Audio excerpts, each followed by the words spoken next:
안녕하십니까. 2019년 8월 16일 금요일 김용민의 뉴스 브리핑 시작하겠습니다.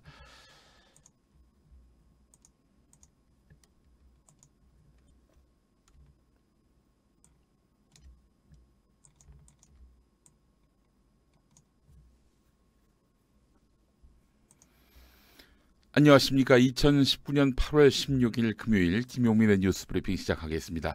오늘도 역시 오늘의 신문 일면 사진으로 함께 할 텐데요. 어제 서울 광화문 광장에는 무려 10만 명의 시민들이 모여서 노 아베를 외쳤습니다. 네, 한일 군사정보협정 파기하라 뭐 이런 경문도 보이고요. 네,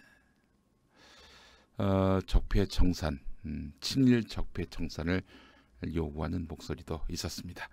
네, 뜨거운 시민들의 열기로 그 어느 때보다도 특별했던 8.15 광복절이 아니었나 하는 생각이 듭니다. 74주년 광복절. 네, 우리가 아직 광복을 맞지 못했다. 우리 시대의 광복을 앞당기자. 최고의 광복은 바로 통일이다. 흔들리지 않는 나라를 만들자. 네, 어제 8.15 광복절은 그 어느 때보다도 뜻깊었던, 네, 큰 교훈을 줬던 광복절이 아니었나 하는 생각이 듭니다. 자, 어제 광화문 광장에 나가신 분들 계시죠? 저는 광화문 광장의 생생한 상황을 전달하기 위해서 KBS 1라디오에서 생방송을 했습니다. 우리 오창석 평론가가 현장에 나가서 여러분들의 목소리를 담았는데요. 자, 김용민의 뉴스 브리핑. 네, 오늘 아침도 이 광복절의 감격, 또 광복절이 우리에게 주는 시대적 소명, 이런 것들을 다시 한번 되새겨보면서 시작하겠습니다. 어제 제가 우리 아들하고 같이 봉오동 전투를 보고 왔습니다. 여러분, 봉오동 전투 보신 분들 많이 계시죠? 네, 좋은 영화입니다. 뭐 국뽕이 있나 없나 그 관점으로 보면은 네, 국뽕이 있어 보이는 영화입니다만은 국뽕이 좀 있으면 어떻습니까? 우리 평론하시는 분들 말이죠. 예, 국뽕이 있나 없나 이런 걸 떠나서 왜 이 시대 국뽕이 요구가 되는지, 또 그 시대 봉오동 전투를 통해서 우리 민중들은 이 시대적 소명을 어떻게 다 했는지, 이런 것들을 좀 관찰할 수는 없는 것인지 좀 안타깝더라고요. 예. 아니, 국뽕이 좀 있으면 어떻습니까? 그렇게 그 영화의 완성도를 떨어뜨리는 건지 모르겠어요. 예. 내셔널리즘은 이성적으로 이거는 용인돼서는 안 된다. 예. 그런 정서라면 사실 우리가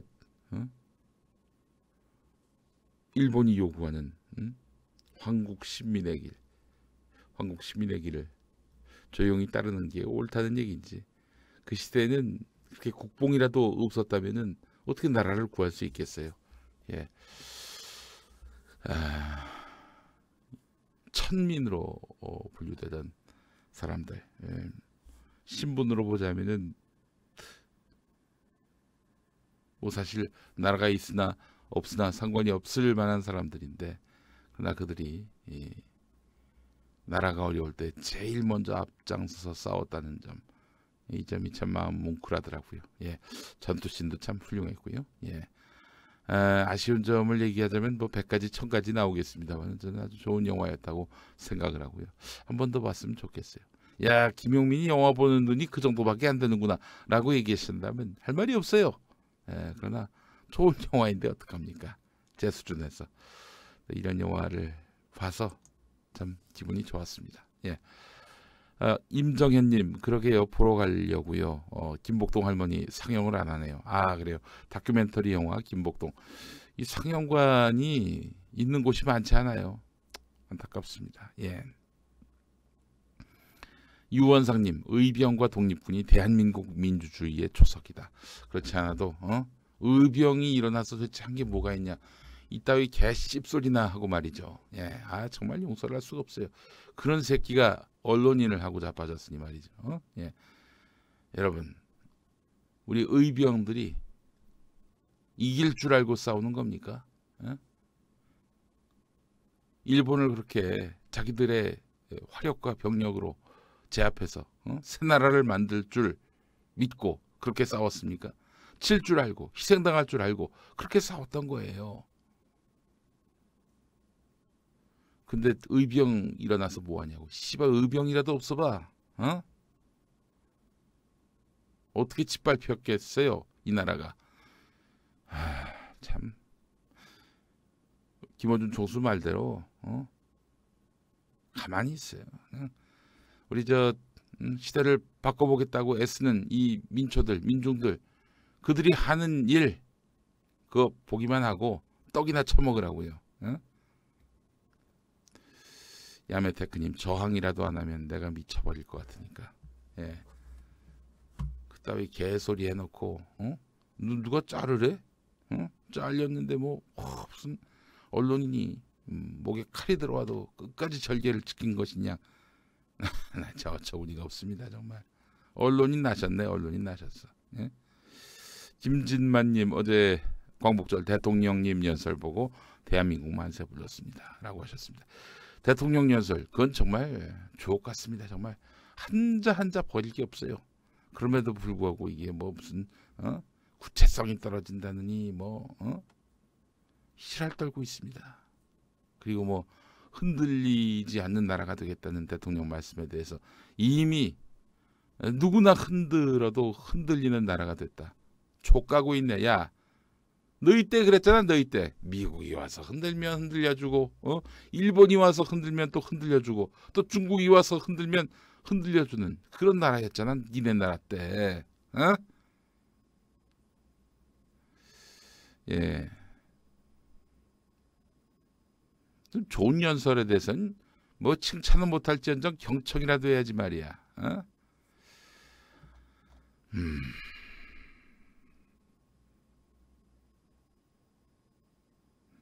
봉오동을 많이 봐주시면 좋겠네요. 상업 영화로서 크게 흥행을 한다면요. 그래서 일본 언론에 한 줄이라도 나면 얼마나 좋아요. 봉오동 전투, 봉오동 전투가 한국에서 크게 흥행을 했다. 그래서 뭐 1000만 관객을 넘어섰다. 역대급이다. 이런 기사가 나와주면은 일본에게 경고가 되겠습니까? 안 되겠습니까? 예? 여러분 봉오동 전투 한 2번 더 보려고 하니까요. 여러분들도 한 2번, 3번 봐주세요. 전체 상영순위 2위던데 아니 1위 영화만 못한 게 뭐가 있죠? 봉오동 전투가. 많이 봐줍시다. 뭐 국뽕 영화다 누가 그래도 그래요.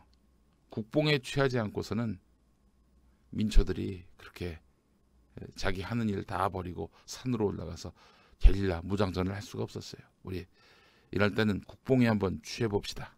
예? 국뽕에 한번 취해 보자고요. 예.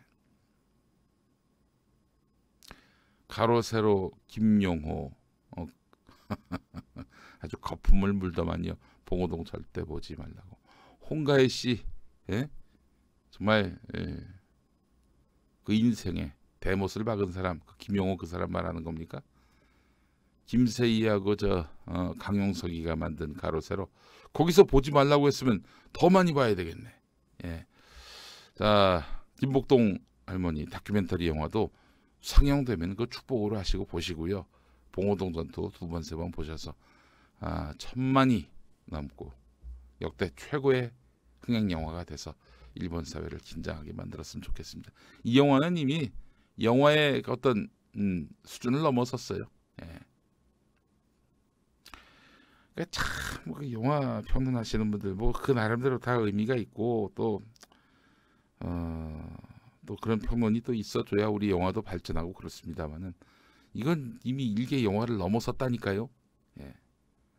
아주 화끈하게 밀어줍시다. 화끈하게 밀어줘서 주전장도 김복동도 봉오동도 아주 뭐 대흥행몰이를 해서 일본 사회를 긴장하게 만들었으면 좋겠습니다. 예. 천안은 오늘 독립영화관에서 박렬 허스토리 김복동 영화 무료 상영합니다 라고 말씀하셨습니다. 예, 고맙습니다. 호호호님 말씀 남겨주셨습니다. 자, 오늘의 광고 만나보도록 하겠습니다. 아울러 여러분의 채팅창도 켜겠습니다. 네. 여러분 카라솔 정말 좋아요. 써보신 분들이 참 유용하다라고 너도 나도 입을 모아서 말씀하고 계세요. 불볕더위가 본격적으로 시작되는 8월에 꼭 필요한 상품이 있어서 소개해드립니다.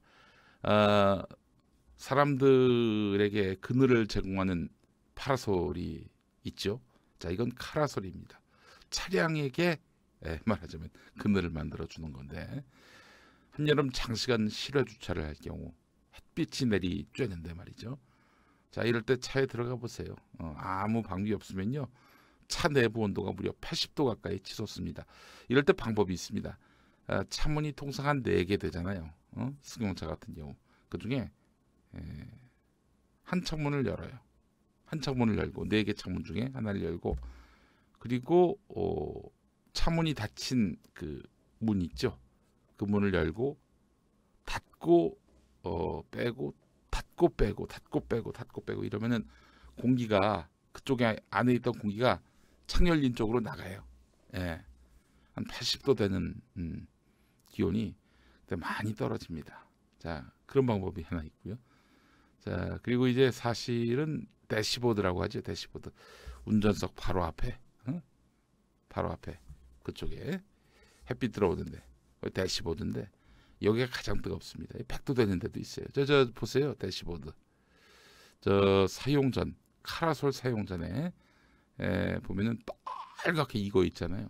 근데 카라솔을 설치한 이후에 보면 빨간색이 거의 보이지 않습니다. 덥기 하죠. 노란색 보세요. 덥기는 한데, 그러나 저 빨간색과는 차원이 다릅니다. 그래서 사실은 대시보드에다가 여러분, 이태리 타올이 아니라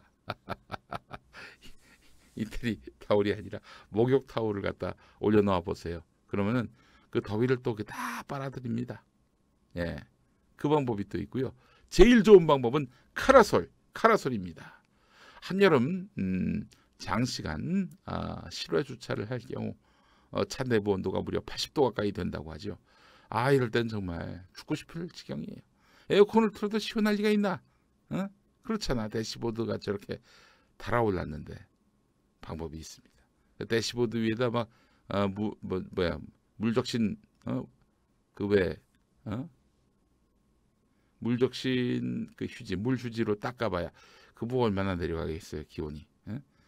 그 위에 뭐 얼음, 그러니까 이제 그 운전석 앞에 창 거기다가 얼음을 갖다 넣는 방법도 있는데 뭐 그거는 방법이 될 수가 없고요. 자, 카라솔이 제일 좋습니다. 예. 주식회사 스마트 름뱅이에서 만든 카라솔이면 안심입니다. 차 위에 카라솔을 펼치듯 카라솔이 직사광선을 막고 그늘을 만들어서 최대 60%까지 온도를 낮춥니다. 저 카라솔 설치하고 차에 들어가면은 뜨끈뜨끈하지요. 이때 시동 걸고 에어컨 켜보세요. 금방 시원해집니다. 금방 시원해져요. 예. 카라솔은 여름철에는 햇빛을 막아주고요.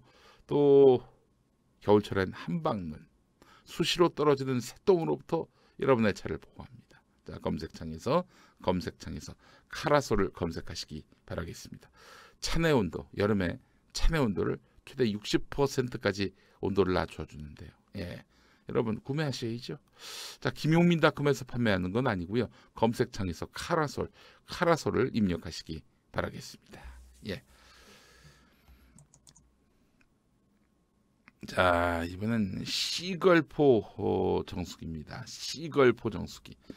요즘 물 문제가 언론에 참 많이 나옵니다. 마시는 물은 생수로 대용할 수 있지만 씻는 물 이거 어떻게 할까요? 그래서 추천합니다. 시걸포 샤워 정수기. 우리 애들의 민감한 피부, 여성분들의 피부 트러블, 그리고 남성분들의 두피 건강을 위해서 맑고 깨끗한 물 공급은 필수입니다. 시걸포 정수기는 전 세계 67개 나라와 전 세계 항공기의 70%에서 사용되고 있습니다. 한때 대한민국에서 가장 비싼 아파트로 유명했던 타워팰리스가 선택한 정수기이기도 합니다. 저 샤워 정수기. 그러면 저물 먹어도 됩니까? 당연하죠. 마시는 정수기보다도 훨씬 깨끗한 물을 공급합니다. 염소 시약 테스트 한 거 보세요. 빨간색 물 저렇게 투명한 물로 바꿔줍니다. 왜냐, 잔류 염소를 말끔히 제거해 주기 때문이죠. 우리 저 사장님이 저뿐만 아니라 팟캐스트에서 나름대로 좀 활발하게 활동하는 분들 설치를 해주셨는데 써본 분들이 한결같이 말합니다. 아, 왜 이게 이제 나왔나. 자, 시걸포 샤워 정수기, 이거 저 역시 김용민닷컴에는 없고요. 검색창에서 시걸포 샤워 정수기를 검색하시거나 문의 전화 080-007-0980 080-007-0980으로 문의해 주시기 바랍니다. 시걸포 샤워 정수기. 네, 김용민닷컴 말고 그 검색창에서 시걸포 샤워 정수기 검색해 주시기 바라겠습니다.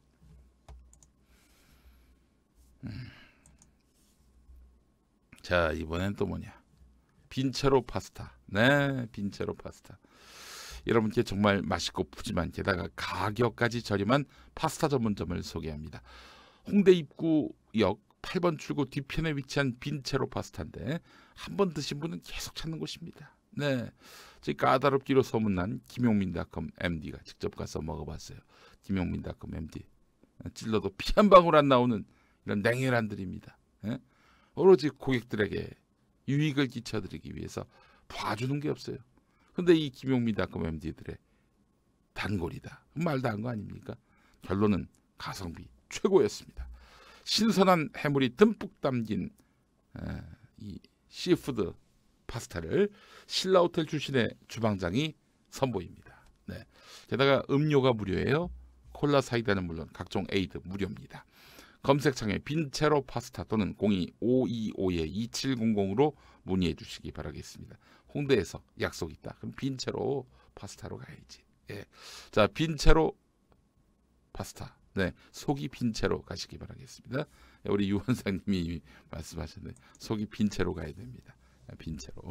빈채로 파스타 홍대점 여러분들께 강력하게 추천합니다.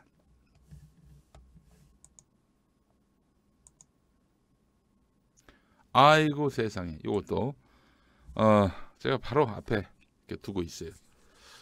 코업, 코업 여러분, 코업을 제가 이렇게 앞에 두고 있어요. 힘이 없거나 또 뭐랄까 정신이 혼미할 때 이 코업 최고입니다. 예, 자, 기운이 떨어지는 휴가철 아니겠습니까? 여러분의 활력을 위한 필수템 멀티 활력 건강 기능식품 코업을 소개합니다. 아연, 비오틴 등 9가지 활력 기능성 원료와 여름철 활력 충전에 꼭 필요한 멀티 비타민까지 코업이면은 한 번에 섭취할 수 있습니다. 페루의 산삼, 페루에서 산삼과도 같은 존재인 페루의 산삼 마카도 풍부하게 함유되어 있습니다. 코업 요즘 2+1을 구매하시는 분들께는 우리 편 회사 네피알의 사은품 스마트폰 방수팩을 드린다고 합니다. 3,000개를 준비했는데 벌써 빠르게 소진되고 있다고 합니다. 구매를 서두르세요. 김용민닷컴 또는 포털 검색창에서 코업을 검색해 주시기 바랍니다. 이렇게 여러분들께 소개하는데 또 뭐가 드려야지.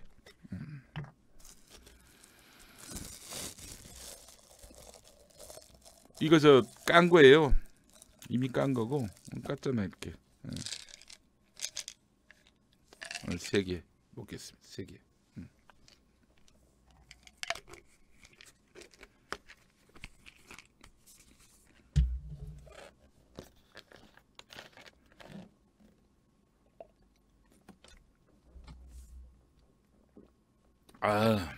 또 힘이 나겠네. 네, 자, 포털 사이트와 김용민닷컴에서 코업을 검색해 주시기 바라겠습니다.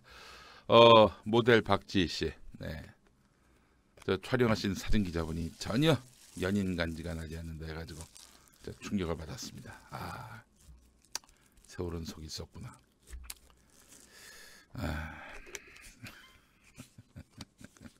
세 개씩 먹어도 되냐고요? 내 마음입니다. 4개 드시는 분도 있어요. 예. 자, 코업 많이 사랑해 주시기 바랍니다. 자, 김용민의 뉴스 브리핑 드디어 이제 오늘의 뉴스 살펴볼 시간 이어가겠습니다. 아빠와 딸까지는 아니지. 무슨 그런 아빠와 딸이라니? 이제 박지희 얘 나이, 얘 나이가 나하고 그렇게 큰 차이가 나는군요. 네, 14살 차이가 나네.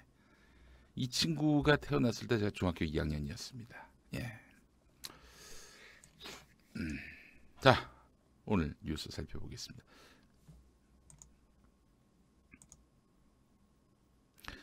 중국을 때렸는데 한국이 골병이 들었다. 미국이 중국을 때렸는데 한국이 골병을 얻었다. 그래서 우리가 이제 포스트 차이나 시대를 준비해야 된다. 이런 얘기 오늘 한겨레가 다루고 있습니다. 미국이 중국을 때렸는데 한국이 골병에 든다. 이게 무슨 말일까? 여러분, 일본을 제치고 2011년 중국이 제2위의 경제 대국으로 부상했습니다. 예. 전에 일본이 세계 경제 2위이던 때가 있었어요. 이때 미국이 그럼 가만히 놔뒀느냐? 미국이 놔뒀느냐? 천만의 말씀이지. 여러분, 중국이 미워서 체제가 달라서 미국이 괴롭히는 줄 아십니까? 세계 넘버2가 되니까 중국을 짓밟는 거예요. 그렇잖아요. 일본은 우방인데 우방이라도 짓밟았습니다. 마찬가지예요. 지금 미국이 우리나라를 방위비 분담금 갖고 계속 밟는 이유가 뭐예요? 말도 안 되는 터무니없는 트집과 터무니없는 그런 요구를 하고 있는 이유가 뭡니까? 우리가 커가고 있기 때문에, 성장하고 있기 때문이에요.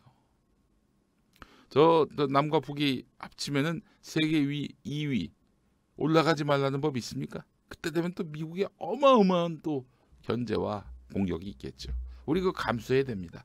우리가 나라가 커가는데 우리에게 항상 좋은 일만 있을 것이다. 이런 환상을 버려야 합니다. 존나게 밟았어요. 그때 80년대 아닙니까? 미국이 일본을 첩했다고 하는 거 아닙니까? 야메테크님 말씀처럼.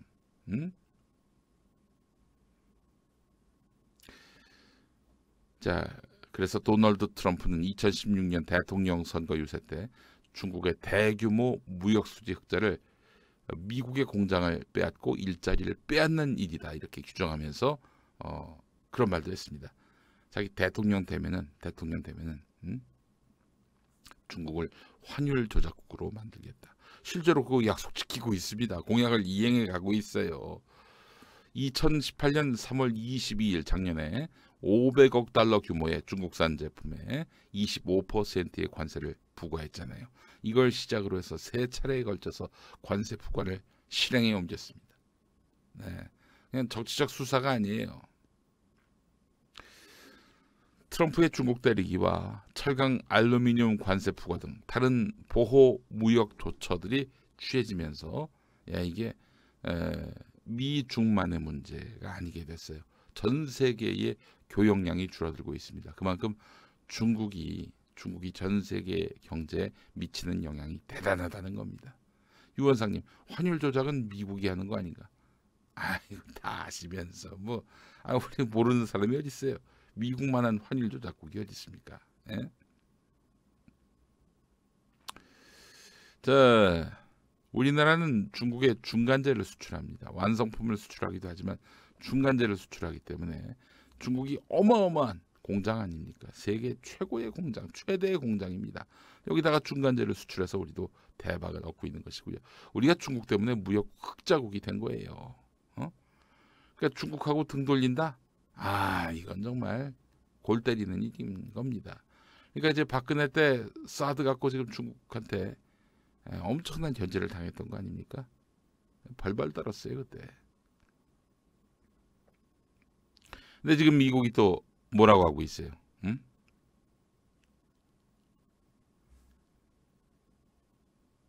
아시아 중거리 미사일 그저 아시아에 설치하겠다. 뉴욕타임스는 일본 아니면 한국에다 설치하려 하는 것이다. 뉴욕타임스는 한국 아니면 일본에다가 설치할 것이다, 이렇게 예측하고 있어요. 한국에 설치하면 이거 중국 엿먹이려고 하는 것이 너무나 분명한 거죠. 그럼 중국은 가만히 있겠습니까? 단교까지 갈 수도 있다, 이런 전망이 나옵니다. 단교가 되면 어떻게 되느냐? 더 이상 무역이라는 것은 불가능하겠죠. 예? 이것도 참 비루한 겁니다. 그렇잖아요? 미국이라는 초강대국의 압박에 우리가 굴복하는 것도 참 비루한 일이지만 그런 중국으로부터 보복을 당해서 우리가 무역 국자국 지위를 잃어버리고 해롱해롱 하게 된다. 그것도 얼마나 참 필요한 일입니까? 하여간 미중 갈등으로 인해서 상반기 8.5% 감소했던 우리나라 수출이 7월 한 달만 11% 감소를 했습니다. 악영향은 갈수록 커가고 있는데요. 하지만 미중 대립은 출구를 찾지 못한 채 더 격화되고 있습니다. 미중 대결 국면은 중국의 성장에 기대어 한국도 쉽게 성장을 구가하던 시대가 지나가고 있음을 보여준다. 그래서 한국 기업이 중국에 진출해서 제품을 생산하는 데 필요한 중간재 수요는 추세적으로 줄어들 수밖에 없다. 따라서 우리가 포스트 차이나 시대를 준비해야 한다. 이런 얘기입니다.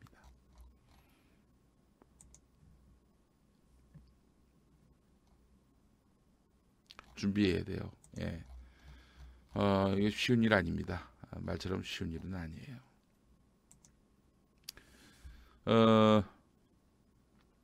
중국은 미중 무역 분쟁 이전부터 생산 기지형 수출 투자에서 자립 경제로 전환하고 있어요. 그러니까 이제 가공 무역 비중을 줄이고요. 기술 추격에 매진해 왔던 거예요. 한국 기업이 중국에 진출해서 제품을 생산하는 데 필요한 중간재 수요는 추세적으로 줄어들 수밖에 없어요. 자체적으로 내수를 증진시켜 가지고 수출에 의존하는 그 비중을 점점 줄여가겠다는 거 아닙니까? 우리도 그래요. 우리처럼 이렇게 수출 의존도가 높은 나라도 없을 겁니다. 있기야 하겠죠.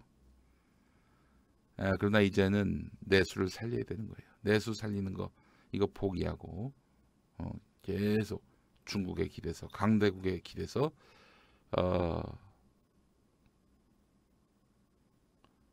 의존하다 보면은 어느 한 나라가 틀어버렸을 때, 토라져 버렸을 때 이거 대책이 없거든요. 그동안 한중일이 나름대로 분업 구조를 형성해 왔습니다. 일본에서 소재 부품을 만들면 한국이 중간재를 만들어서 중국에다가 수출을 했죠. 자, 그런데 지금 일본이 소재 부품 안 팔겠다는 거 아닙니까? 한국으로서는 굉장히 난망하게 됐고 중국은 또 미국하고 한판 붙고 있는 상황이고 그렇기 때문에 고부가 제품 기술 독립으로 활로를 찾아야 한다는 겁니다. 예, 기술 혁신에 당연히 나설 수밖에 없게 되는 거죠. 네. 네덜란드가 수출 비중 높음. 네, 그렇습니다. 예.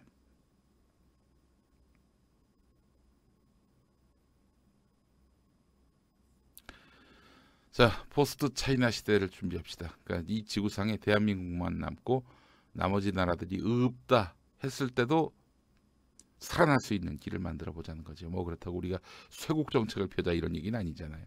예? 너무 의존도가 높으면은 결국 우리에게 부메랑으로 돌아옵니다. 여러분, 곡물 자급률 얼마나 드는지 아십니까? 세계 최하위예요, 우리나라가. 응?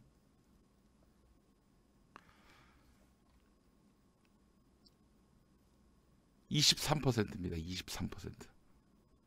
곡물 자급률. 호주는 289%고요.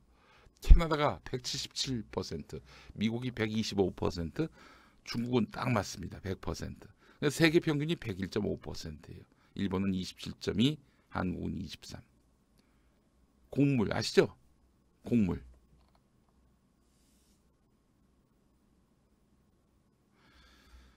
그러니까 대부분의 국가들이 자국에서 소비되는 곡물을 자국에서 생산하면서 식량 안보를 든든하게 지키고 있는 겁니다. 근데 우리는 세계 평균에 훨씬 못 미치는 겁니다. 한 4분의 1 되는 거예요. 세계 평균에.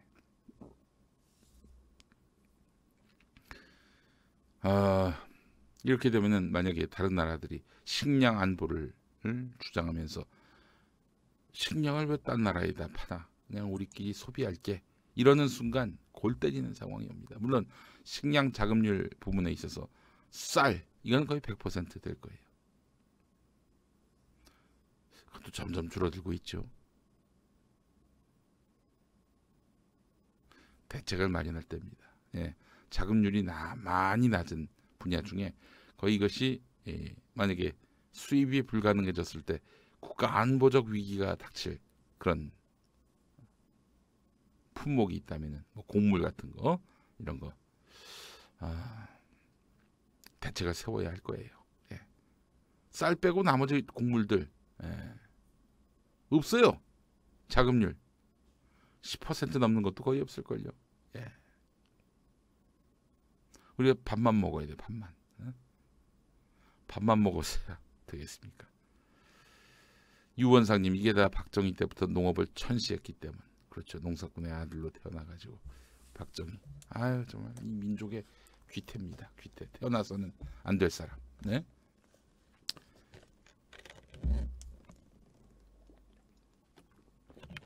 콩도 그래요. 콩도. 콩의 자금률이 얼마나 되나 봅시다.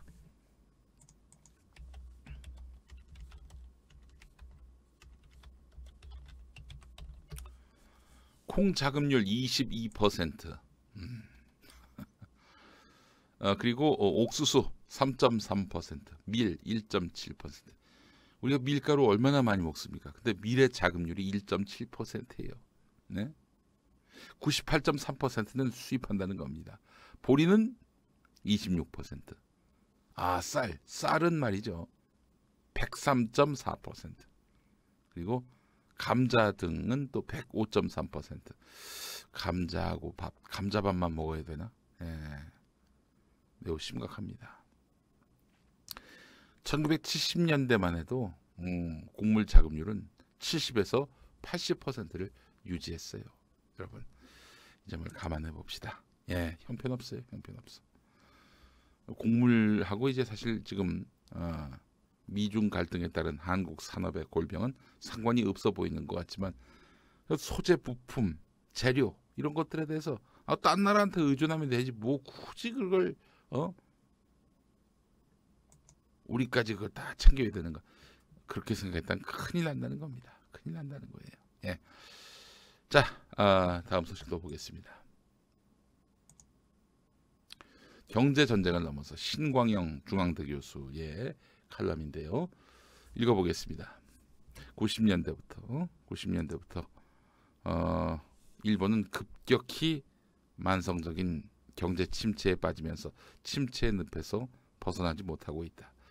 국민 총생산이 1995년과 2015년 거의 똑같은 수준을 보이면서 잃어버린 20년이라는 말도 등장했다. 자, 그래요. 일본이 한때 미국의 뒤를 잇는 세계 2위 경제 대국이었는데 90년대부터 급격하게 하향세를 보이고 있다는 겁니다. 핵심적인 원인은 복지제도 미비에 있다. 이렇게 지적합니다. 미국은 1960년대에서 1970년대 경제 성장을 겪으면서 고령화와 저출산에 전혀 대비하지 않았어요. 경제 성장을 제1의 목표로 내세우면서 다른 것에는 관심을 갖지 않았다는 거죠. 일본은 2000년대 3만 불 이상의 소득을 올리는 나라들 가운데 자살률이 가장 높은 나라였어요. 그리고 1980년대부터 신자유주의화가 계속 진행되면서 피고용자 5명 중 2명이 비정규직인 나라가 됐고 7명 가운데 1명이 빈곤층이었다는 겁니다. 이거 어디서 많이 본 것 같지 않습니까? 우리나라가 이랬습니다. 우리나라가 이래요. 60년대 70년대 경제 성장을 겪으면서 고령화와 저출산을 전혀 대비하지 않았어요. 지금 초고령 사회가 돼가고 있어요. 저출산 시대는 이미 열렸고요. 경제 성장만을 앞세우다가 이런 것들에 관심을 갖지 않았습니다. 그러다가 3만 불 이상 소득을 올리는 나라 가운데 자살률이 가장 높은 나라가 됐다고 그랬는데 우리나라가 OECD 국가 가운데 자살률 1위예요. 부동의 1위.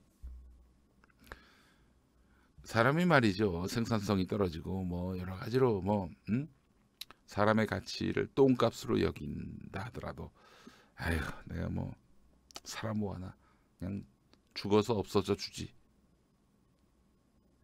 여러분 이렇게 생각을 하게 만드는 나라라는 겁니다. 그러니 자살하는 거죠.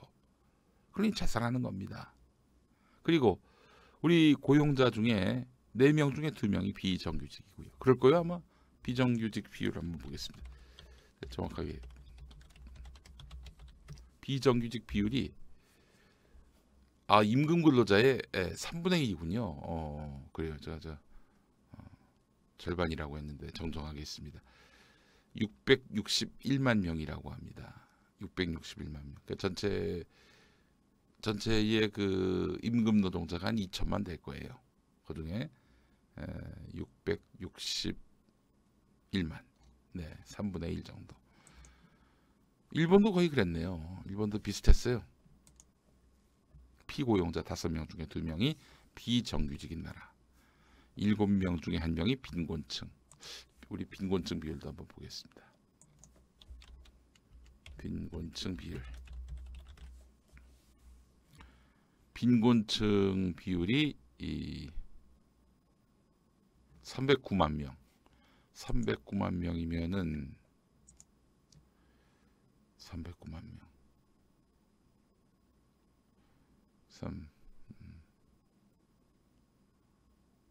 10분의 1. 그래도 많지 않네요. 10분의 1도 아니구나. 예. 5천만 중에 300만 정도가 빈곤층이라고 하니까 일본보다는 사정이 나은 것 같은데, 그러나 이 걸어온 길을 보게 되면은 한국이 일본의 길을 뒤쫓아왔다는 점은 부인할 수 없게 됐습니다. 경제 성장 제일주의가 그렇습니다. 자, 이렇게 되면 어떻게 되겠느냐? 우리가 일본처럼 저성장의 늪에 빠질 가능성이 대단히 높다는 겁니다. 이럴 때 늘 집권하는 자민당의 일본처럼, 일본에서는 늘 자민당만 집권하잖아요.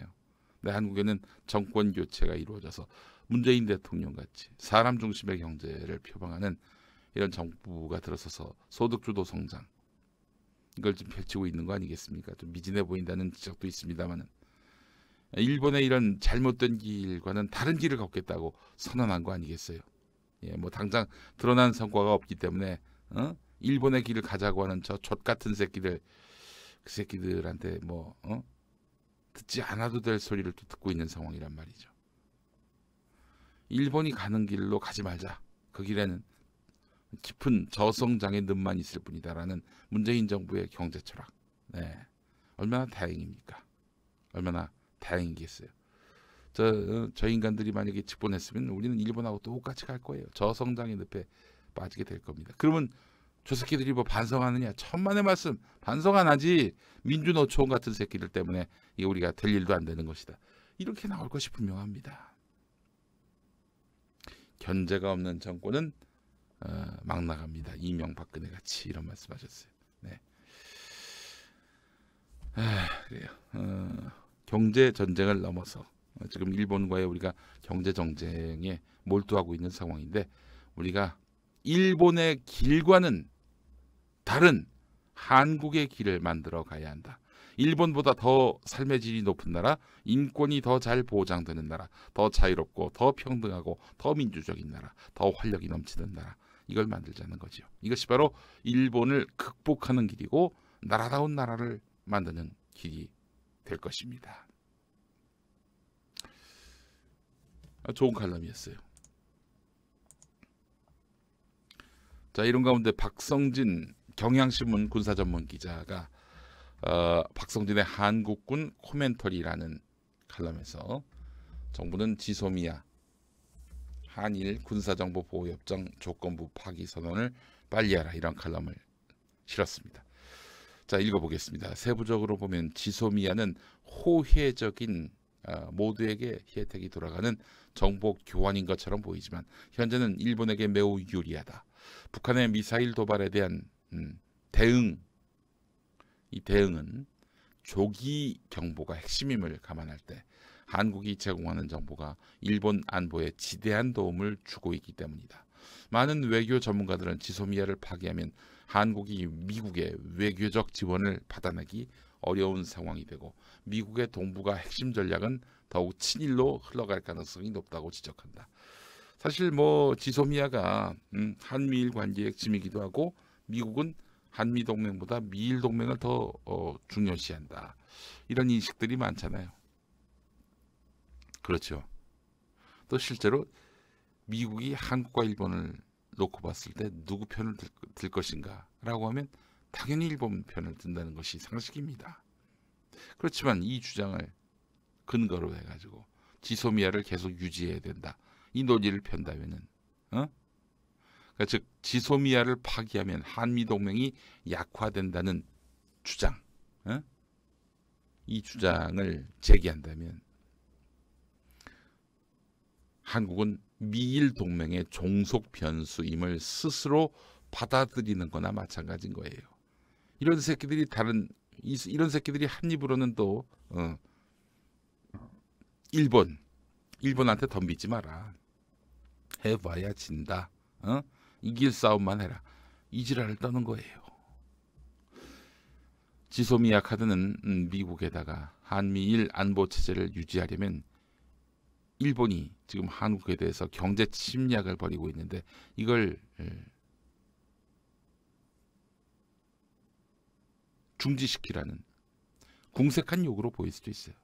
이제 한국이 지소미아를 파기하겠다고 말하는 것은 일본의 경제 침략을 중단하라고 우리 미국한테 압박하는 거구나. 미국은 이렇게 받아들일 수가 있어요. 굉장히 우리에게는 궁색한, 우리가 이렇게 보면 우리가 굉장히 궁색한 요구를 미국한테다 하는 것처럼 보이죠. 그러나 어떡하겠어요.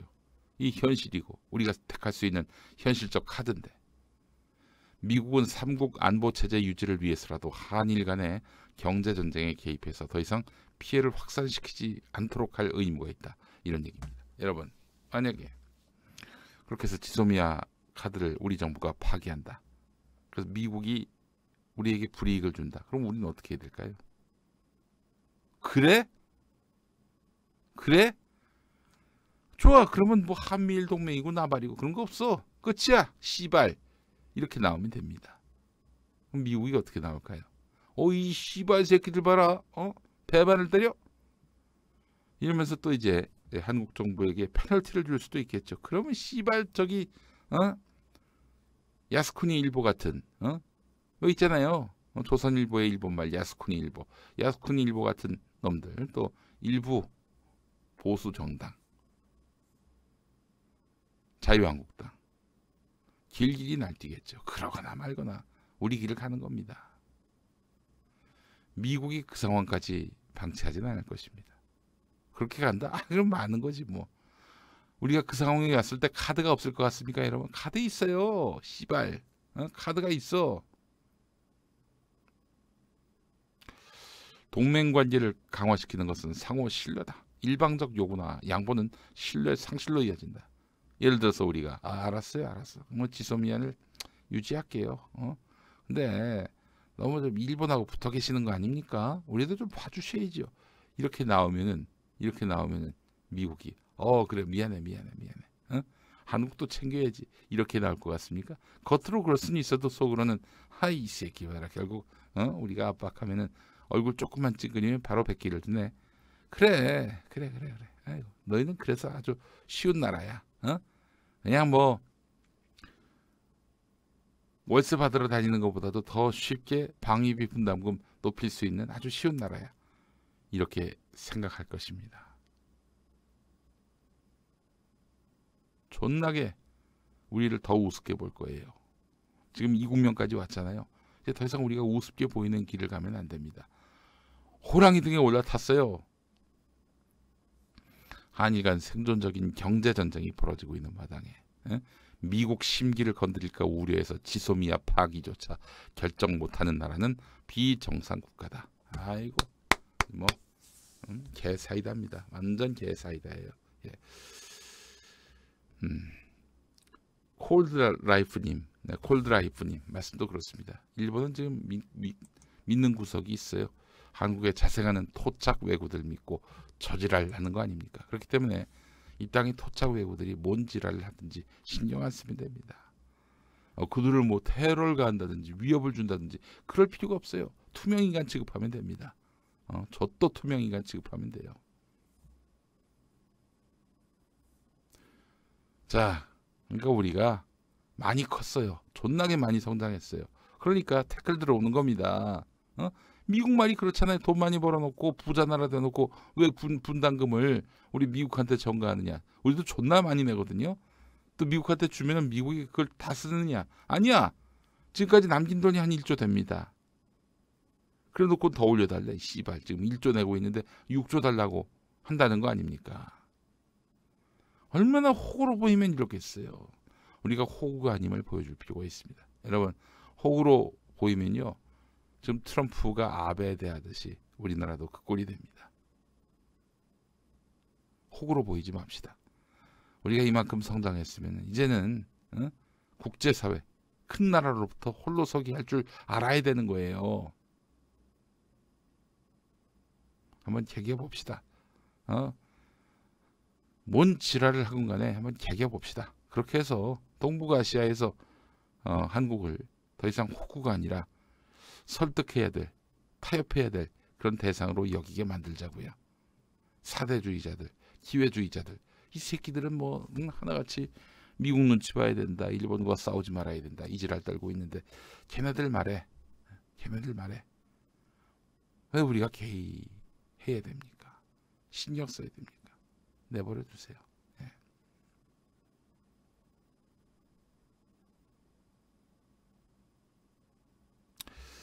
다음 소식도 보겠습니다.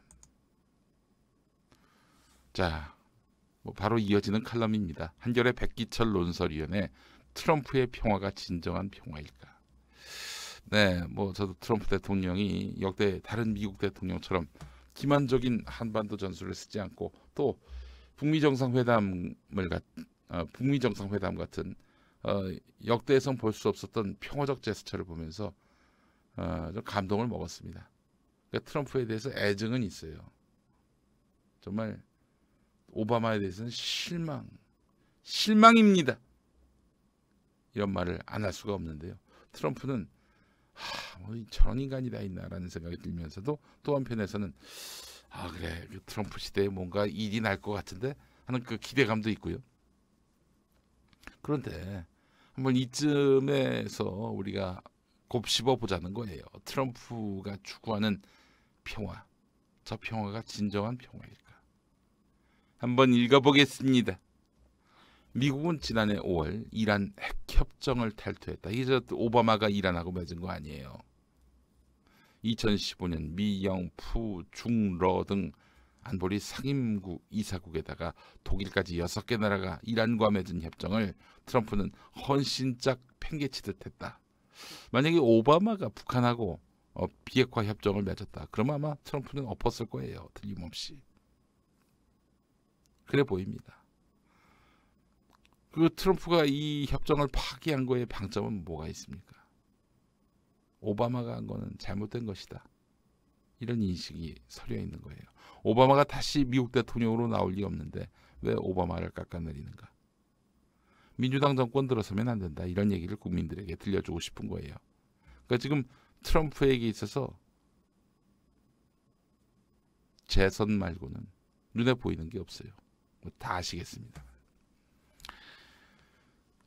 미국은 지난해 5월 이란 핵협정을 탈퇴했다. 2015년 미, 영, 푸, 중, 러 등 안보리 상임이사국에다가 독일까지 6개 나라가 이란과 맺은 협정을 트럼프는 헌신짝 팽개치듯 했다.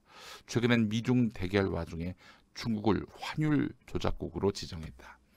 트럼프의 터무니없는 동맹국 쥐어짜기는 더 기승을 부리고 있다. 한국에서 방위비 분담을 얻어내는 것이 아파트 임대료 받는 것보다 쉬웠다는 막말을 했다. 최근엔 볼턴을 보내서 터무니없는 분담금 증액을 요구했다고 한다.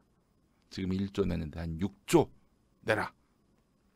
그렇게 이야기했다는 설이 나오고 있죠. 이 정도면 적보다 만만한 내 편을 더 못 살게 구는 이 정도면 적보다 만만한 내 편을 더 못 살게 구는 전형적인 양아치 행태다. 세계 도처에서 트럼프식 안면 몰수형 지도자들이 활개친다. 세계가 미쳐 돌아가는 건 아닌지. 트럼프의 원맨쇼를 보고 있으면 한반도에서 트럼프에 의한 평화가 가능할지 근본적인 회의가 든다. 트럼프의 평화가 진정 평화일까? 김정은도 트럼프에게만 매달려서는 어렵다는 걸 알아야 한다. 트럼프만 적당히 요리하면 된다는 하노이 정상회담은 이미 파탄났다.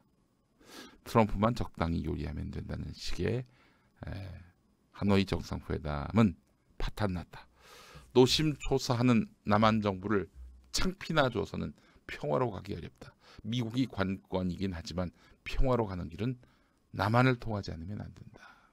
네, 이거 알아야 돼요.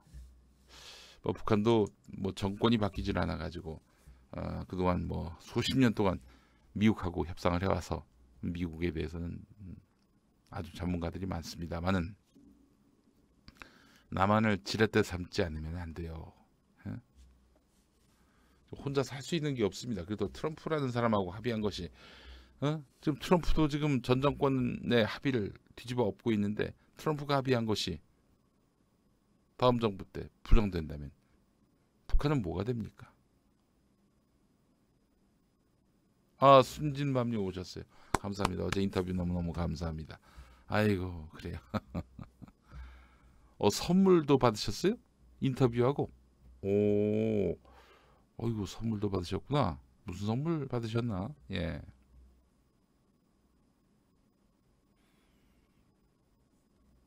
감사합니다. 이거 어제 인터뷰 너무 잘해주셨어요. 고맙습니다. 예. 순진맘님. 트럼프의 평화가 진정한 평화일까? 여러분 어떻게 생각하세요? 선물이 오창석 명함. 오창석 따위가 뭐라고?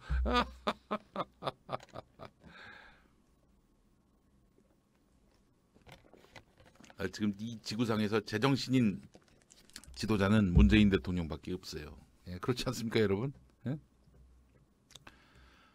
그러니까 지금 트럼프의 미국도 제정신이 아니고 시진핑의 중국도 제정신이 아니고, 이런 상황입니다. 아베 일본은 이미 뭐 아웃 오브 정신된 지 오래고요. 예.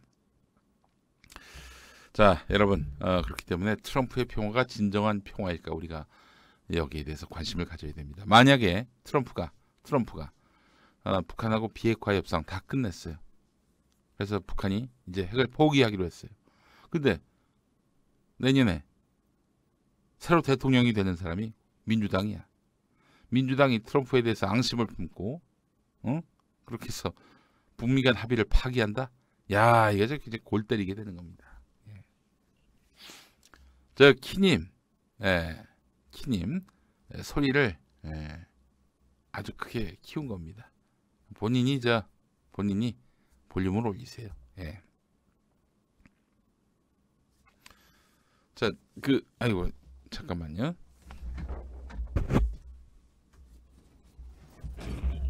아이고 짐이 좀 큽니다. 오늘 일요일 일단 광고하겠습니다만은 오늘 일요일에 제 벙커원 교회가 또 평화나무가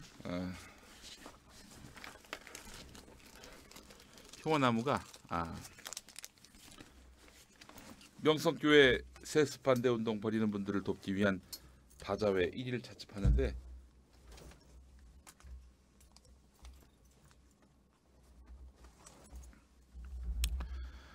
요거 드립니다. 요거 예, 요거 보이십니까? 평화나무 보이시죠? 예, 요거 드려요. 이게 뭐냐면은 이걸 휴대폰 뒤에 딱 붙이면은 이 눕혀서도 이렇게 볼 수 있고요. 휴대전화를 예, 아시죠? 자, 요 일일 찻집에서 요거 오시는 분들 다 드립니다. 추억의 일일 찻집. 네. 많이 도와주세요. 일일 찻집. 다른 사이트 비해서 소리가 작으면 다른 소리 키워 들으시라니까 뭐 몇 번이나 얘기를 해야 돼. 나 참. 최대한 올려서 지금 내보내고 있다니까. 두 번 다시 그런 얘기 하지 마세요. 본인 때문에 이거 뭐 그냥 소리 찢어지게 해서 내보내야 된다는 얘기입니까? 나 참. 자, 그래 일요일 날 오후 3시부터 밤 10시까지 오는 일요일에 할 예정입니다. 여러분 많이 도와주시기 바라겠습니다. 예.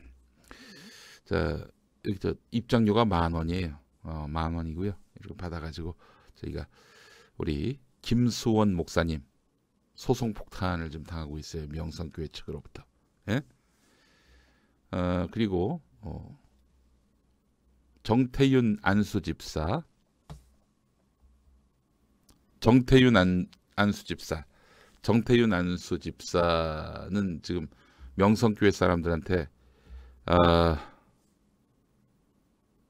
집단 폭행을 당했어요. 이 김수원 목사의 변호사 비용, 그리고 정태윤 집사의 치료 비용, 이걸 조달하기 위해서, 조성하기 위해서 저희가 행사를 준비하고 있으니까요. 많이 청취해 주시기 바랍니다.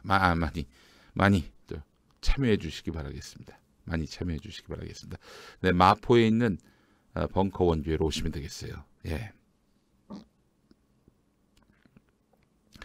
자, 이들 찻집 이야기는 또 잠시 후에 또 소개해 드리도록 하겠습니다. 자, 트럼프의 평화가 진정한 평화일까? 이런 말씀 또 드리지 않을 수가 없는데요. 자, 미국이 원흉이다.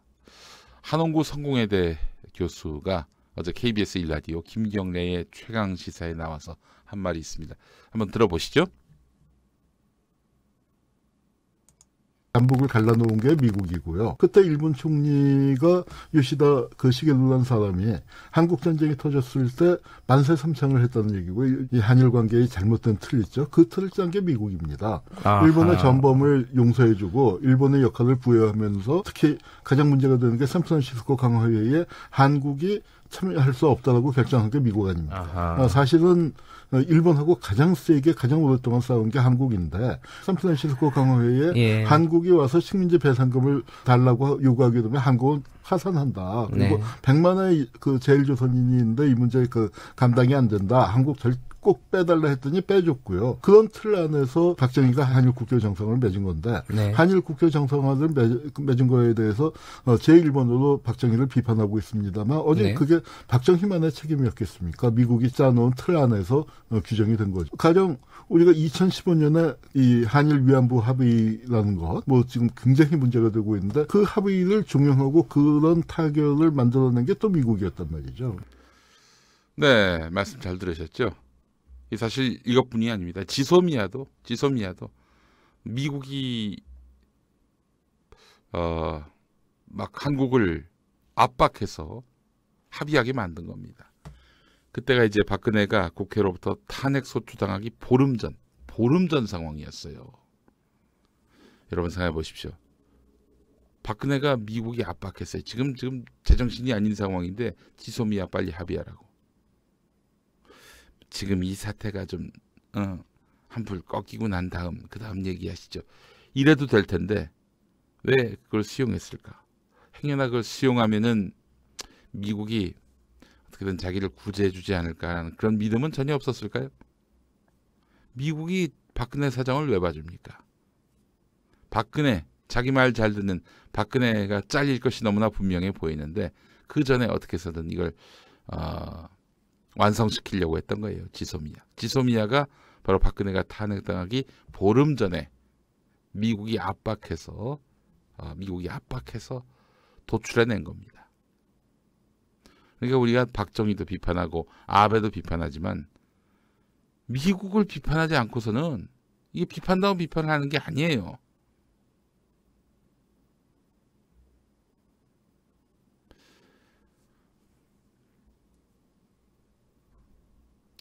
어느 때나 그랬지만은 미국은 자기 이익뿐이다. 부엔 카미노님 말씀처럼 말이죠. 예. 불교인인데 가도 됩니까? 아니 무슨 불교인 기독교인을 어떻게 그걸 검증을 합니까? 예. 스님이 오셔도 대환영입니다. 우리 명진 스님도 한번 오셨어요. 예.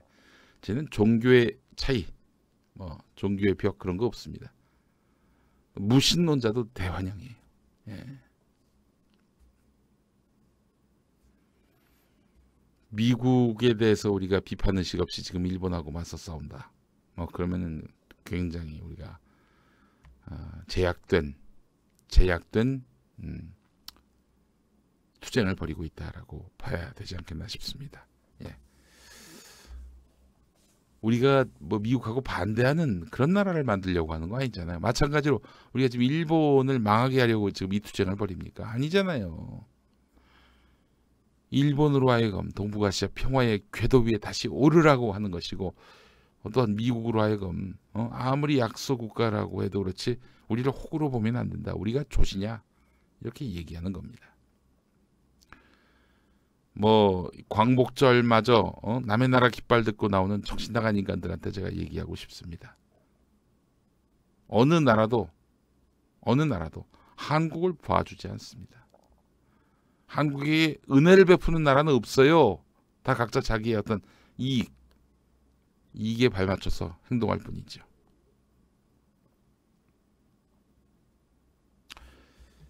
우리 남북을 갈라놓은 게 미국이고요. 이 점 잊지 맙시다. 장도리 만평 보겠습니다. 일제 때 부질없는 짓 하지만 대일본 제국은 안 망해. 이렇게 얘기를 하고요. 독재 정권 시절에 계란으로 바위 치지 마라.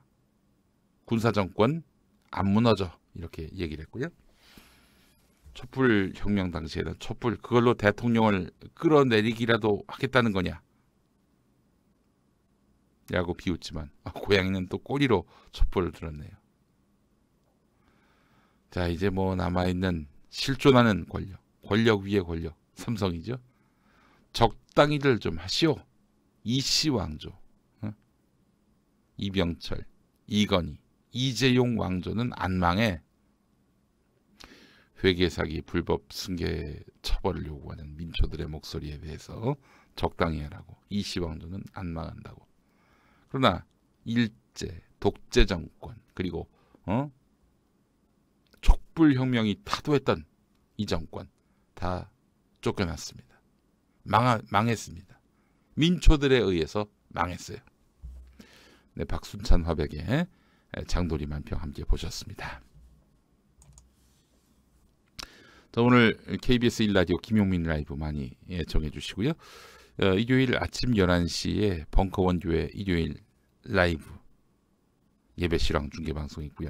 자, 명성교회 세습반대 운동 돕기 긴급 하자회 급하게 준비했습니다. 오후 3시부터 10시까지 이완배 기자, 주진우 기자 초청 공개 방송이 또 마련되어 있습니다. 여러분의 많은 참여 바라겠습니다. 또 다채로운 행사 준비됐고요. 자, 우리 또 1일 찻집 오시는 분들께 자요, 평화나무 휴대전화에 이렇게 딱 붙여가지고 세워서도 볼 수 있고, 네, 이것 드립니다. 자, 10,000원이에요. 1일 찻집 10,000원이니까 여러분 많이 동참해 주시기 바라겠습니다. 밤 10시까지 합니다.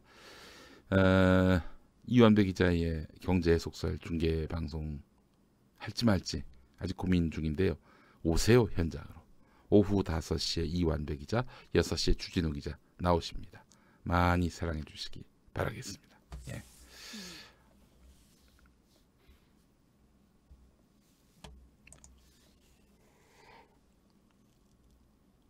아유, 죄송합니다. 아유, 금요일쯤 되니까 피곤하네요. 예.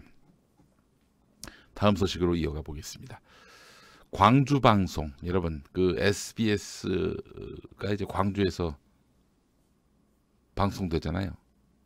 KBC 광주 방송을 통해서 나가고 있습니다. 자, 근데 KBC 광주 방송 소유한 업체가 호반건설이에요.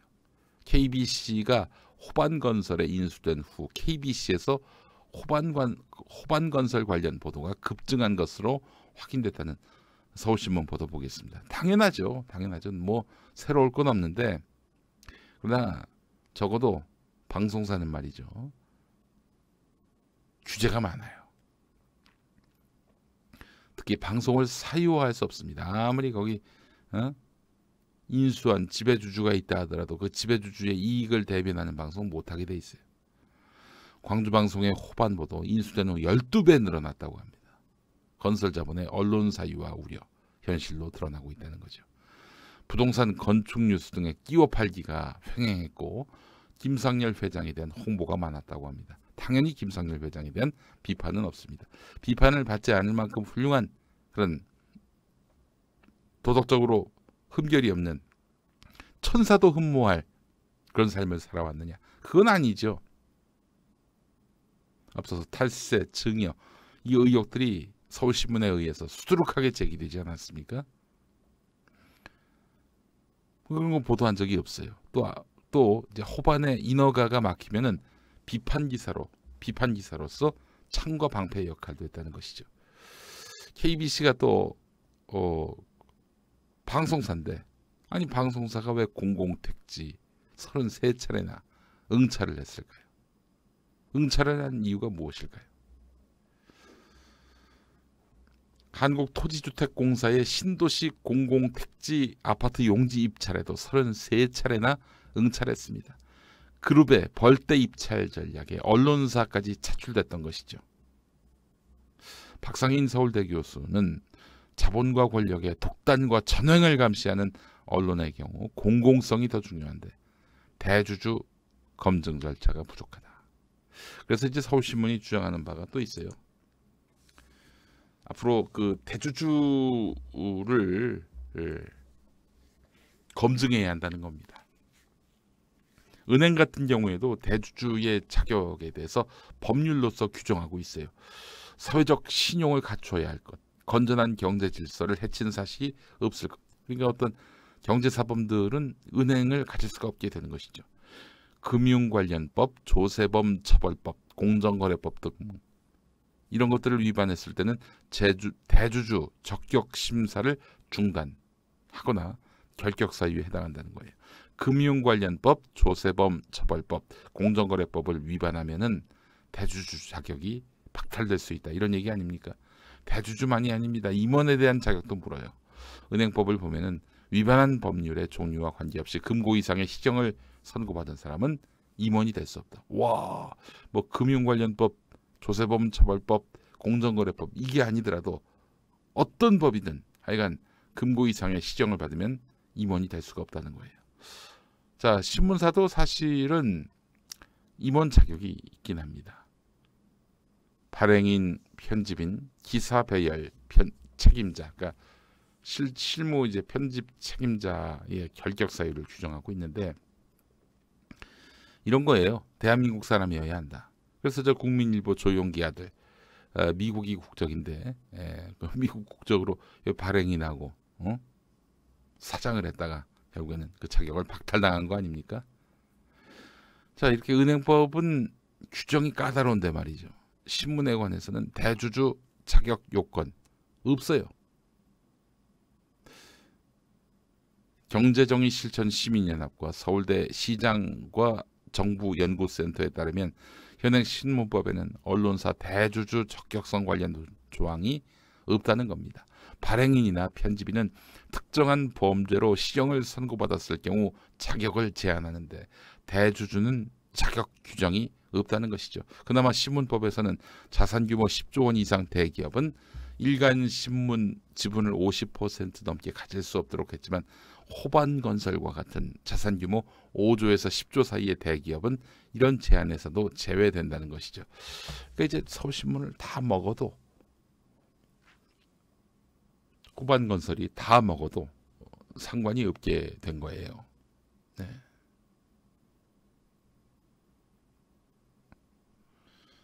자, 건설사, 토건사들이 언론사를 쥐고 그래서 언론을 자기들에게 국면이 유리하게 돌아갈 목적으로 오용하는 경우 이런 경우를 막아야 하겠습니다. 공공의 통제가 필요하다는 것입니다. 서울신문의 문제제기 지금 서울신문과 호반건설이 갈등 관계에 놓였기 때문에 뭐 하여튼 이 기사를 보는 눈도 또 각별해질 수밖에 없지만 이 문제제기는 좋아요. 네. 여러분 물은 생명이다 그거 캠페인하면서 태영이 벌였던 SBS의 대주주나 다름없는 태영이 벌였던 행동들 기억하시죠? 예, 그걸 알고도 제가 SBS의 진행을 맡았었네요. 좀 부끄러운 일입니다. 예, 여러분들께 송구한 말씀드리면서 앞으로 이런 토건 언론의 이런 토건 기업의 언론 장악에 대해서 각별한 문제 제기를 앞으로도 지속적으로 해 나가도록 하겠습니다. 물은 앙금이다. 앙금이다. 앙금. 자, 요즘 그 출산율, 저출산 시대, 이제 지난해 출산율이 0.98명으로 떨어졌습니다. 가구당 한 명도 안 낳는다 이런 얘기죠. 0.98명이라고 하면은. 네. 사실 수도권 말고 그 지역에서는요, 출산 축하금을 줍니다. 그렇게 해서 그 지역에 인구가 늘어나면은 그는 그 지역으로서도 축복된 일이고, 아유, 아무래도 또 세금 내는 국민이 늘어나면 좋은 거 아니겠습니까? 예, 죄송합니다. 예, 제가 좀 졸음이 와가지고 어제 또 밤 11시까지 봉오동 전투 보고 돌아와서 정선태 교수님하고 30분 동안 녹음하고, 또 오늘 아침 김용민 브리핑 일부 제 멘트 따로 녹음하고, 이렇게 해서 1시에 잤고요. 5시에 일어나가지고, 왜냐면 용인에서 하룻밤을 잤습니다. 또 급하게 올라오느라고 비몽사몽 상태예요. 여러분 좀 이해해 주시기 바라겠습니다. 지금까지는 사실 많은 지자체가 말이죠, 3명을 낳을 때 그때 이제 축하금을 주는 경우가 많이 있었는데요. 요즘에 이제 첫째한테 이 축하금을 주는 시군구가 크게 늘고 있다고 합니다. 229개 지자체가 우리 동네 출산 혜택을 드리고 있는데, 첫째에게 주는 축하금이 늘고 있다는 얘기예요. 각 시군구가 어떻게 이제 출산 축하금을 주는지 한번 볼까요? 첫째 출산 축하금을 신설한 시군구가 홍천 200만 원, 한 명 낳으면 200만 원 주고, 김제와 무안은 51만 원에서 100만 원. 그리고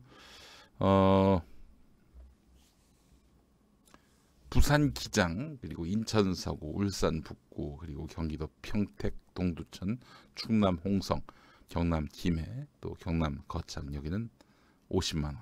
그리고 서울 중랑, 도봉, 은평, 강서, 동작, 관악, 이렇게 도시도요 한 30만 원 주네요. 예. 그래요.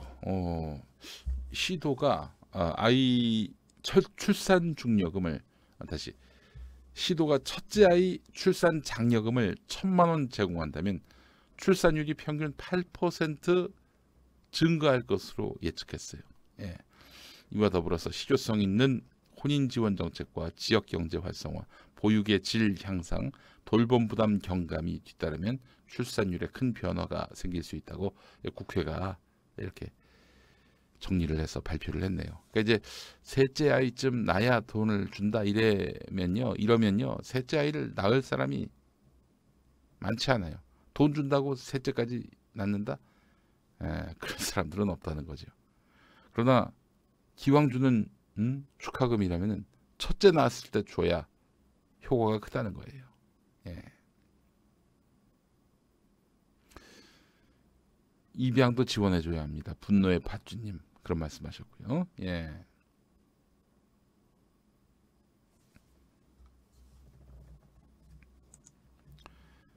첫째, 둘째 뭐 이런 거 구분하지 말고 다 줘야 합니다. 분노의 팥주님 이런 말씀하셨고요. 공헌수님, 요즘 결혼해도 아기 안 낳는 부부 많아요. 그렇죠. 그러니까 이제 이래야 되는 거예요. 출산 축하금도 좋지만은 애를 낳아도 한 80% 이상은 나라가 다 키워준다.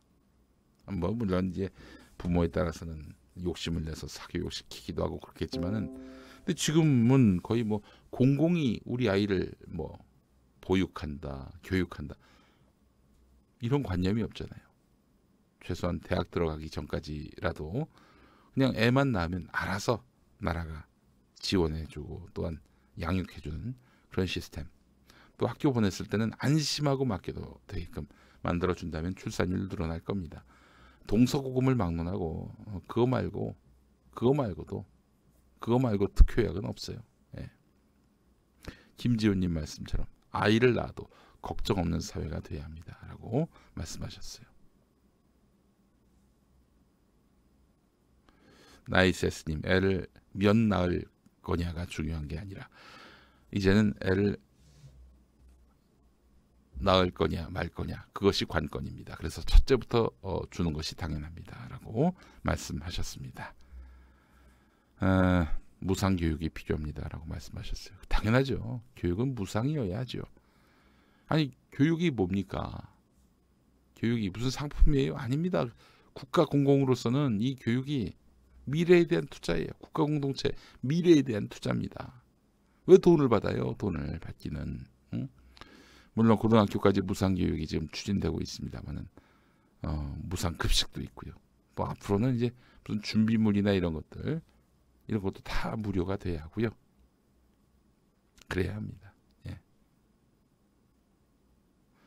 유원상님 말씀처럼 공공성 강화는 결코 돈 낭비가 아닙니다. 라고 하셨어요.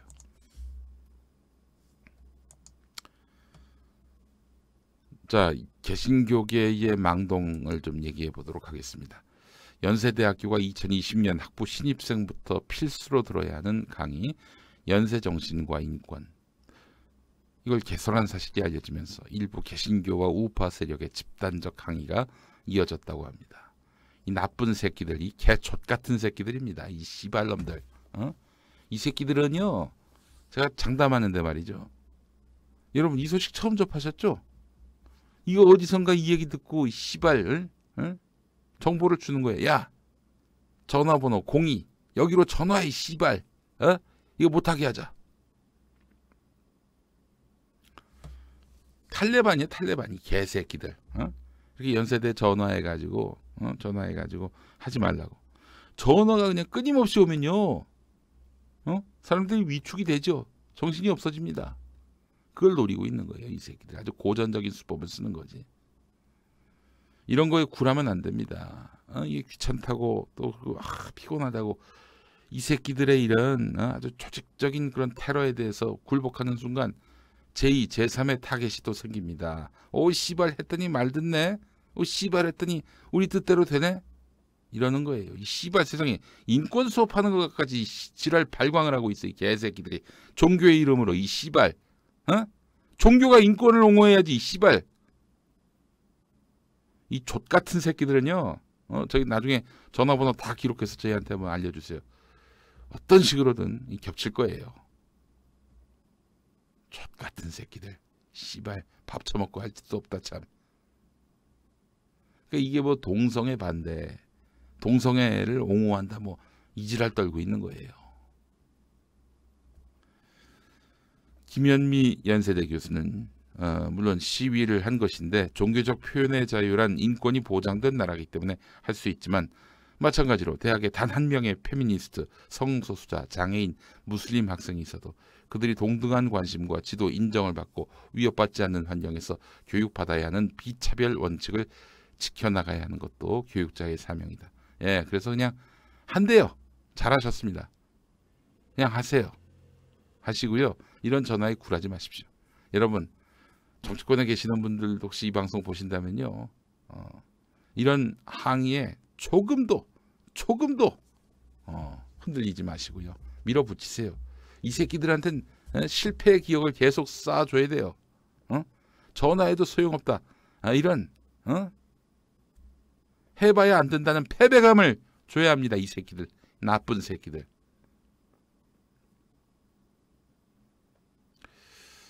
이런 아주 개새끼들이 있어요. 누군지 대략 특정이 되는데 이 새끼들 다 저기 우파 세력들이에요. 가짜뉴스 유포하는 새끼들이고요. 존만한 새끼들입니다. 한 줌도 안 돼 이 새끼들. 전혀 신경 쓰지 마시고요. 뭐라 지랄 발광을 하건 그냥 개무시하세요. 끊어버리세요 그냥. 근데 전화번호 좀 수집해 주시기 바라겠습니다. 전화번호 좀 수집해 주세요.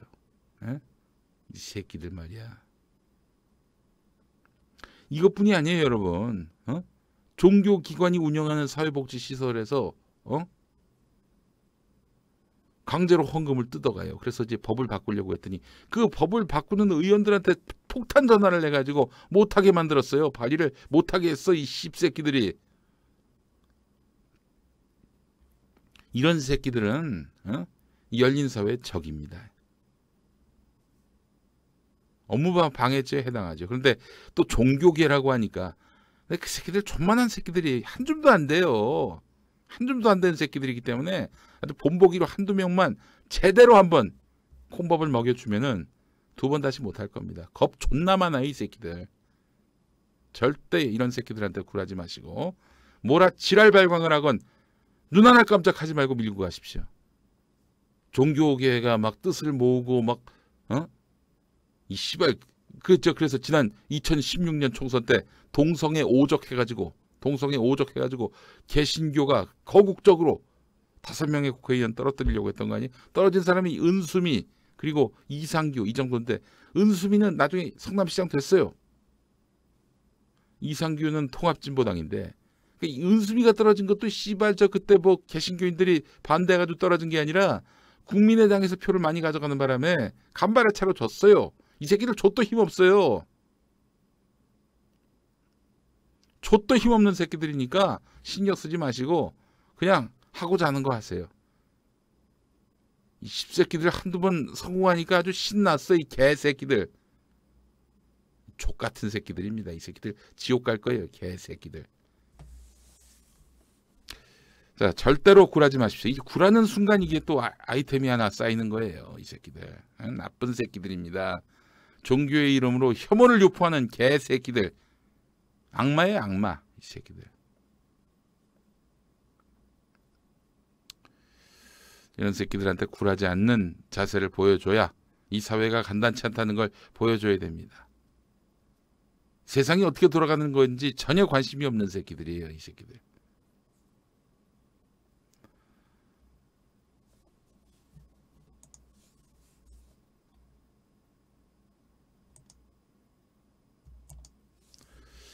경향신문 기사 하나 보겠습니다.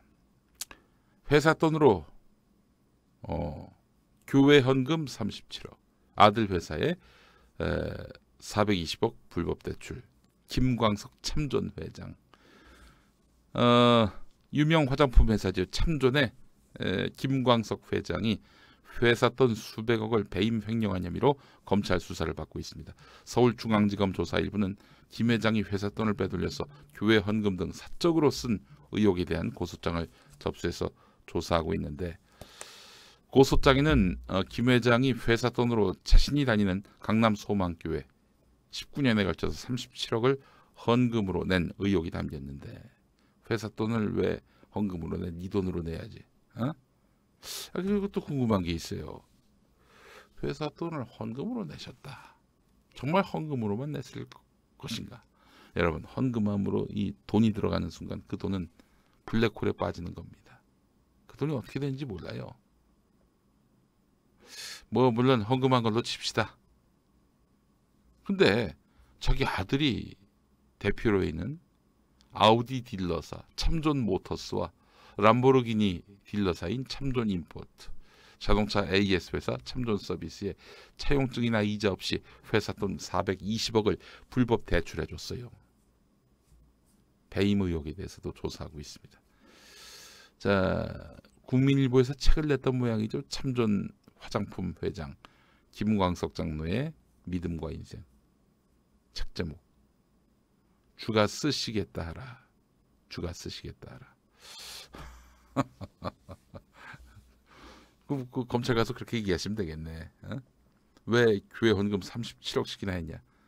주가 쓰시겠다라고 하셔서, 그래서 주님께서 쓰시겠다고 하셔서 그렇게 해서 37억을 헌금했다고. 그럼 되겠네. 참, 아이고, 하나님이 그 불법적인 돈을 받고 좋아하셨겠네. 좋아하셨겠어.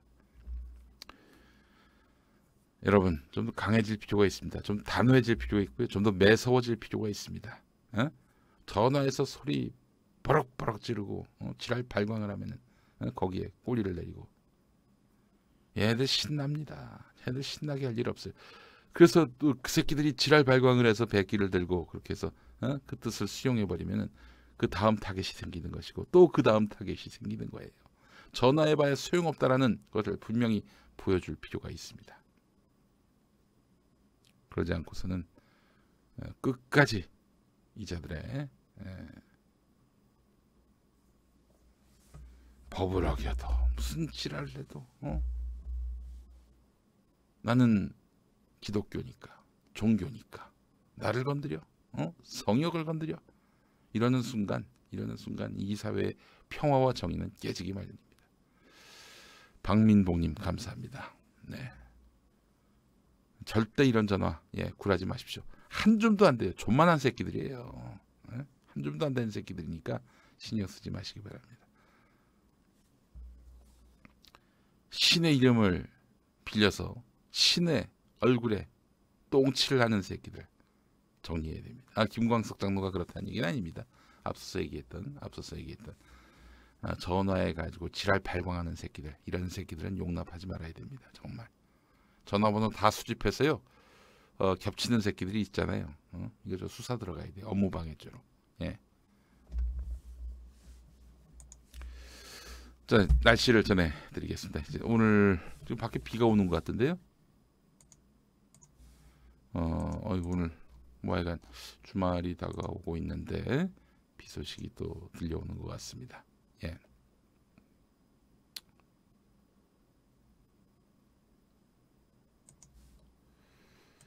네, 10호 태풍 크로사에서 멀어지고 있습니다. 그렇군요. 10호 태풍 크로사에서 멀어지고 있다. 동해상에는 풍랑주의보가 발효 중인데요.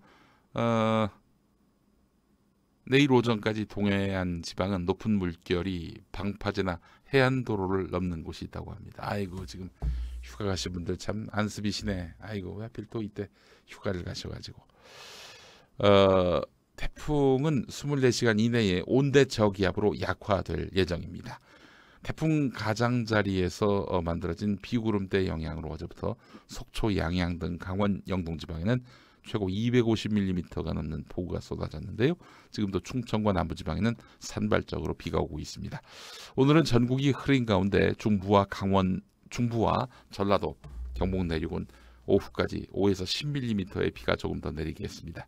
주말인 내일은 북쪽을 지나는 기압골의 영향으로 중부지방은 새벽부터 낮 사이, 전라도와 경상도 내륙은 오후부터 가끔 비가 내릴 것으로 보입니다. 일요일인 모레부터는 전국이 맑겠습니다. 아이고 다행이네요. 이길 찻집이 있는 날 전국이 맑겠다고 합니다.